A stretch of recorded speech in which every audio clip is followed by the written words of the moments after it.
છે એ આ રીતે આમ બહાર રાખવાનો છે. ડાબો પગ છે એ આમ છૂટો રાખવાનો છે.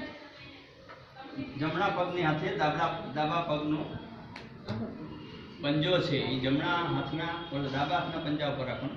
જમણા હાથને તાળીઓ મારો અને પછી આ રીતે ઉઠાવવાની કોશિશ કરવાની છે. જેટલું ઉઠે જેટલું ઊંચું થાય હવે ચાલુ કરે કે એટલું થાય કરી દીધું જેટલું થાય ધીરે ધીરે નીચે મૂકી દેવું. તમે ખોટી પોઝિશનમાં છો. હા તમારે ખોટી જોતા જાઓ બરોબર. આમ જો ચાલો પગ બદલાઈ લેશું. પગ પગ બદલાઈ લેશું. આમાં પણ આ જમણો પગ છે એ છૂટો જ રહેવો જોઈએ. ડાબા પગની પંજો અને જમણા હાથની હથેળી આ રીતે રાખવાનું. અહીંયા આમ હાથ રાખવાનો છે. પછી આ રીતે આમ ઉઠાવવાનું છે. ઉઠાવો. જેટલું ઉઠે એટલું ઉઠાવો. એટલું બસ ધીરે ધીરે નીચે મૂકી દો. મોટા ભાગના ખોટું કરે છે. પગ બદલાવશું. ન સમજાતું હોય ખાલી મને જોયા કરો. ચાલો ઉઠાવો તો પગને ફાયદો થશે. અને આમ કરી શું કરવાનું છે? હજી ખોટું કરે છે. આપા જોન જે ઊંચો કરે ને એ પગને જ આમ દબાવો.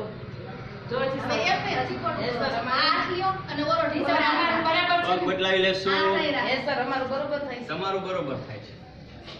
આમાં ઘણાયનું નથી બરોબર થતું, પણ એ ધીરે ધીરે બધે શીખી જશે. ચાલો જે હાથ હોય એ બરાબર હોવી જોઈએ. બરાબર છે. ઓકે ઓકે સરસ. હા હવે ક્રિયા બદલશું. પલોઠી વાળી લેશું આ રીતે. જમણો પગ છે એ ડાબા પગના સાથળની ઉપર, પંજો થોડો સાથળની બહાર રહેશે. થોડો બહાર રાખવાની કોશિશ કરશું. રીએ પછી આ હાથ અહીંયા રાખવાનો જમણો. બરાબર જમણો. અને પછી આ રીતે ડાબો પગ ઊંચો કરવાનો અને આ ઘૂંટણ છે જમીનને ટચ કરાય.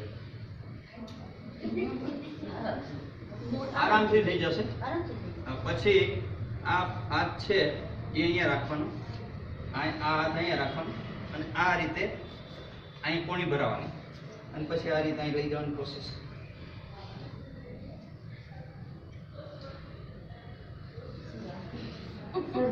આ કોણી અહીંયા અડે.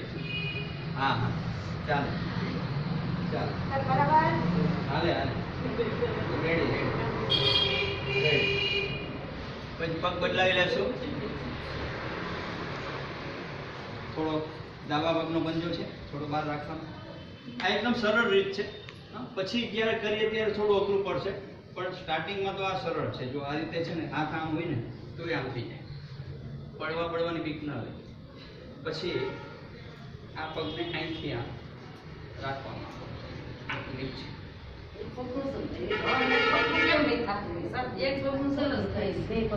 એ પગ જરાક આપણા અહીંયા રિહાણા હોય ને એટલે આપણા પગ આપણી સાથે રીસાય એટલે. હા ધીરે ધીરે નીચે પગ બદલાવી લેશું. ચલો સ્ટાર્ટ. જેટલું વડે એટલું વાળો. જેટલું વડે એટલું વાળો. પગ બદલશું. ચલો